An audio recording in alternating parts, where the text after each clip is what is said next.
Hi, I'm Bud Smith. I'm the author of Sam's Teach Yourself iPad in 10 Minutes, and I'm a professional author and consultant. I work with a couple of different technology companies. My past experience includes working with Apple, Microsoft, HSBC, and some other large technology companies. I once worked for Apple for 7 years and then Microsoft right after, which was very interesting contrast. I have degrees from the University of San Francisco and a master's from the London School of Economics, and those are both in information systems. And I also do some work around sustainability and the environment.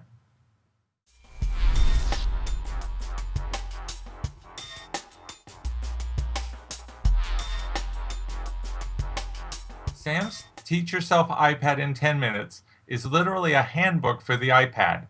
It's one of the few books about the iPad that's not a lot bigger than the iPad itself.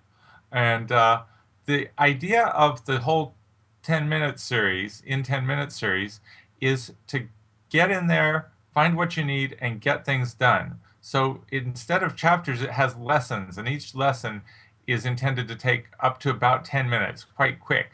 So you can easily find what you want, get an answer, get something set up. And this goes from your email to doing movies online to getting connected. All of the important stuff about the iPad that people get stuck on sometimes is right there.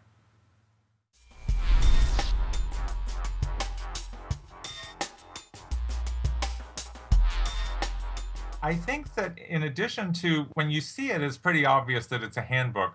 What's not obvious until you dive in is that there's quite a bit of depth behind it. I have a lot of experience with Apple products, and I've really spent a lot of time with the iPad. I enjoy it a lot. And that comes from having worked with Apple stuff for 20 years, both as an employee at Apple, a writer about Apple products, using them in other companies. So I'm bringing a lot to that, and the iPad represents all of that evolution of Apple's work over a lot of years. And then the format that Sam's has pulled together for the In 10 Minutes series is really great for that because it's easy for the reader to get in, and then I can use all that knowledge that I have to communicate very crisply and clearly exactly what the reader needs to do at that point. So it's kind of a fun and friendly approach, but you still get a lot done.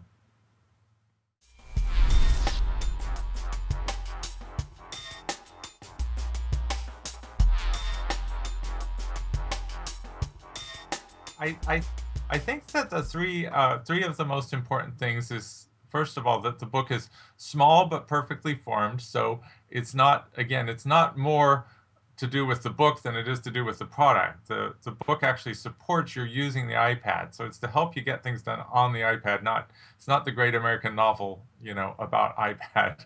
Uh, it's complete. It covers things like getting your email account set up so that it syncs well with email that you already have, which most people do, not everyone, but most people do. Things like some of the problems you get into when you've used it a little bit, like the first time you download a movie to your iPad is really cool, but the second time you go to do it, the iPad's full. What do you do at that point? So that's in this book. And then finally, it's detailed. It goes into step by step, exactly how to do things. And with the iPad intended to be so easy to use, that was pretty easy to do. So all those little hidden things that normally take you a lot of frustration, or calling tech support or asking 4 or 5 different friends, they're right there in the book. That makes you a bit of an expert. And then people like to ask you things, and you've got the answers.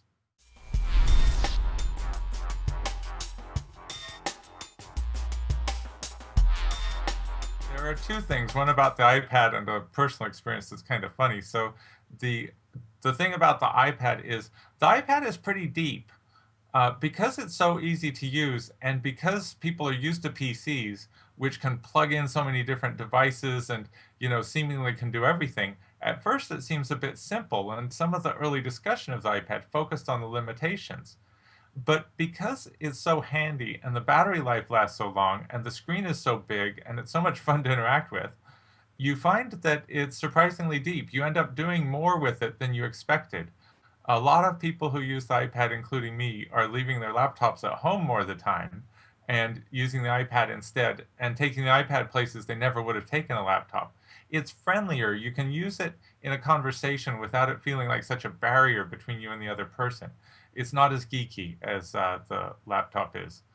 The personal anecdote is that during the time that I was working on the book, I was the first person I knew to get an iPad.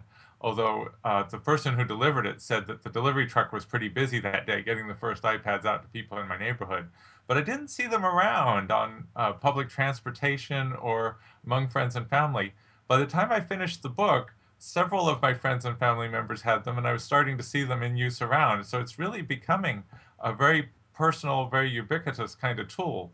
And I think that's just going to increase. It may be that just like almost everyone has access to a computer these days, either at home or at work, or maybe a portable one as well, I don't think it'll be that many years before most people have access to some kind of tablet computer, and an awful lot of those will be iPads no matter what.